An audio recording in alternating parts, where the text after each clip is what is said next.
Robby, what's on your radar? Well, Elon Musk has been busy releasing more Twitter files, shining a light on politically motivated suppression of speech on the platform, all in the name of fighting so-called misinformation. That's why the suppression happened. Let's dive in.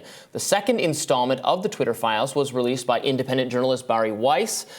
Quote, a new Twitter files investigation reveals that teams of Twitter employees build blacklists, prevent disfavored tweets from trending, and actively limit the visibility of entire accounts or even trending topics, all in secret, without informing users, writes Weiss. The previous installment, released by independent journalist Matt Taibbi, focused on the confused and chaotic decision on the part of Twitter executives to offer a hacked materials rationale for suppressing the New York Post Hunter Biden laptop story. As such, the files mostly provided more evidence of what was already pretty well known. The Weiss installment, on the other hand, offers significant evidence of something that many people merely suspected was taking place: wholesale blacklisting of Twitter accounts that were perceived to be causing harm. Weiss provides several examples of ways in which the platform limited the reach of various high-profile users. Jay Bhattacharya, a Stanford University professor of medicine who opposed various COVID mandates and lockdowns, was on a, quote, trends blacklist, which meant that his tweets would not appear in the trending topics section. Right-wing radio host Dan Bongino landed on a search blacklist, which meant that he did not show up in searches. And conservative activist and media personality Charlie Kirk was slapped with a, quote, do not amplify label. At no point did anyone at Twitter communicate to these individuals that their content was being limited in such a manner. These actions, of course, sound a lot like shadow banning, which is the theory that Twitter surreptitiously restricts users' content, even in cases where the platform has not formally issued a ban or a suspension. For years, various figures on the right and the contrarian left have complained that the reach of their tweets had substantially and artificially diminished for non-obvious reasons, contrary to the stated claims of top-level Twitter staffers who steadfastly asserted, "We do not shadow ban." That's a direct quote.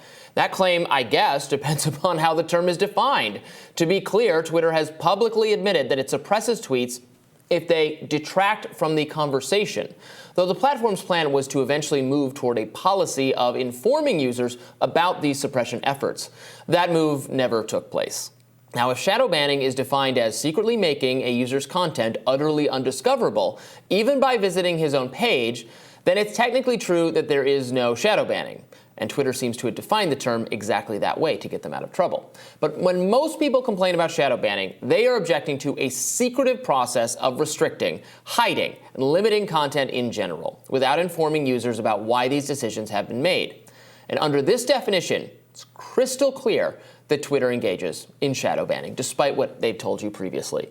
Now, as a private company, Twitter was obviously within its rights to do this, all that caveating aside.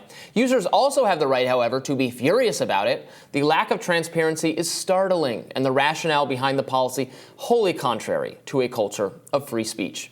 Now, according to Weiss, previous Twitter head of trust and safety, Yoel Roth, admitted in internal Slack conversations that, quote, the hypothesis underlying much of what we've implemented is that if exposure to misinformation directly causes harm, we should use remediations that reduce exposure and limit the spread or virality of content is a good way to do just that.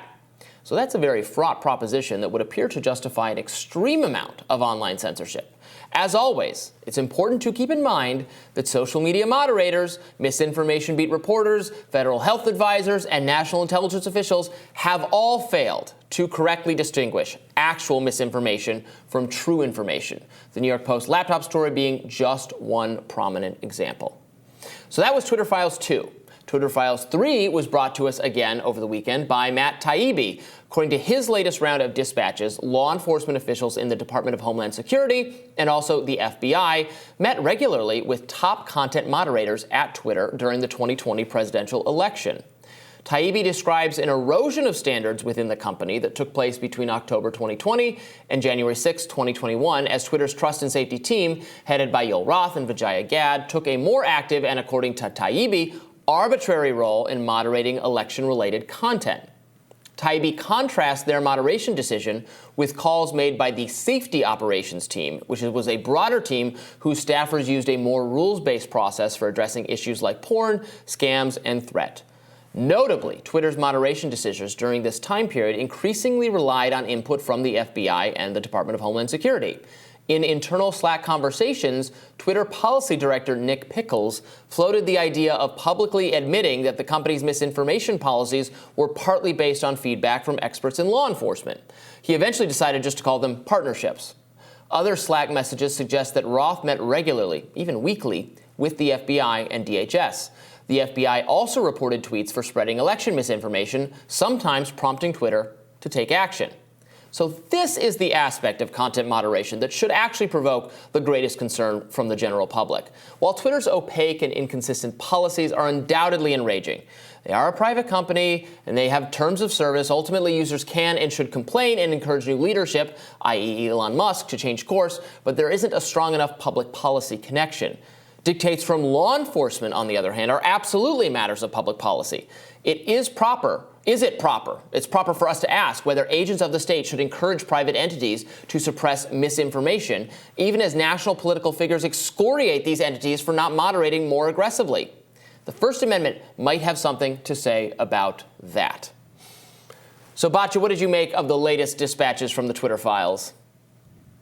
Okay, let me start by saying I desperately want to be convinced by what everybody else is convinced of, that there was like a huge First Amendment violation here, that Musk is, our hero, and that this is like extremely important and so forth. I really, really want to be convinced of that, because trust me, it's no fun being sort of in the space that I'm in and not agreeing with everybody about this. But I have to say, I still don't see a First Amendment smoking gun, Robby. We don't know what happened in those meetings with law enforcement.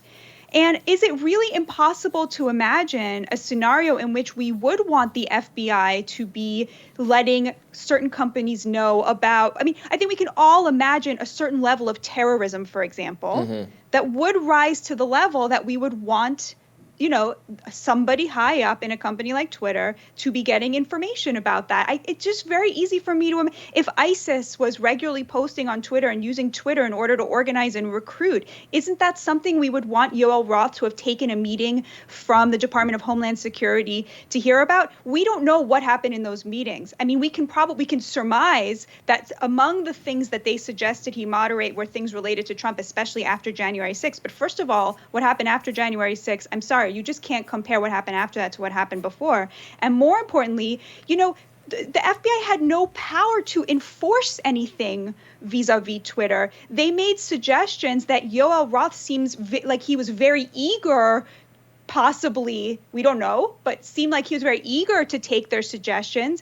But for there to have been a First Amendment violation, it would have to have risen above the level of just, hey, we noticed this, you might want to keep an eye on this, right? It would have to have risen above the level of a mere suggestion. And the reason I think it didn't is because Trump was the president, right? Like the boss of the state was on the other side of this. And so I feel a little bit like they're trying to have it both ways.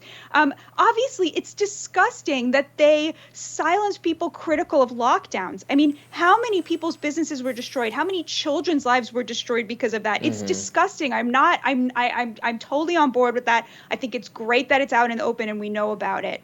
But to get from gross behavior that is totally legal by a private company to First Amendment violation, I'm not there yet. Well, I'm not necessarily there yet either, but I think the two main questions are, well, one, what are they talking about? You're right. If they're talking about terrorism or violence on the platform, then fine. It might be that FBI or DHS, although much of DHS I would shut down anyway because it's not legitimately serving anyone's needs. Totally. But it is proper. I agree. I'm a libertarian, not an anarchist. I agree that it is proper for the government. I mean, sometimes I'm an anarchist. Let's be real. But for standpoint of this conversation, I concede the government has a legitimate role in preventing terrorism and violence and crime. So organized crime, terrorism, they absolutely can communicate. They should be able to communicate to social media companies about suppressing that content. That is not violating of the First Amendment because the government has a legitimate role in preventing that kind of harm, actual physical violence. So on that, it's fine. The question is, did it go well beyond that into, being against, things you're saying about the election, which are political speech, and then COVID? which is where it really goes totally overboard. Of course, that's not what we're talking about right now in the Twitter files, but that's where the CDC messaging to these companies about what their policy of what you can say about vaccines and masks is so far away from a kind of law enforcement versus terrorism justification. So we want to know more there, and then I want to know if, as they're saying those things behind closed, as they're having the meetings with Twitter and then meetings with Facebook and Google, et cetera, while political figures, both in the previous administration and in the current administration, are threatening these companies to break them up or to change their liability protection or to do a bunch of other things, does that combination of things happening somehow translate to a First Amendment violation? Like if the president is yelling at you that we're going to really make you companies suffer, and then state agents are talking to them behind closed doors and saying, yeah, here's some things you could do. It'd be great if you did it. We're not telling you have to, but it'd be really great if you did it. Does that come together to violate? And maybe it doesn't. Maybe the answer is that our laws are not robust enough to prevent that. But I think it's certainly getting closer to violating the spirit of the First Amendment. So that's what I'm concerned about. Right. Like if they were like, hey, nice Section 230 you got there. It would be a shame if anything happened to it, right? Yeah. But I mean, I just don't see how the FBI could be having that role. And we know that conservative and Republican politicians were out there screaming that because they felt that they were being shadow banned. They knew it was happening, right? So the people who were threatening, nice Section 230 you got there, shame if anything happened to it, they were already out there doing that very publicly. That's not really the FBI's role, right? The FBI, is they're there, purportedly to protect us, right? But who are they answering to? Mm-hmm. It's not the people who would have the power to take away the monopolies of social media companies, which I agree they should be. There's definitely need to be reining in. Well, I don't think Republicans have particularly approached, these issues with very thought-through policy recommendations. But I hope what comes of all of this is a greater focus on. I mean, we do deserve to know more about messaging from government agents to social media companies. There's been a lot of focus on how can we change social media's moderation policies, and that's not really, we can talk about it, but it's not really that's a harder thing to approach. We could approach what kind of messaging these agencies have. All right, I think we got to leave it there. Thank you for your feedback, Batya, and we'll have more Rising right after this.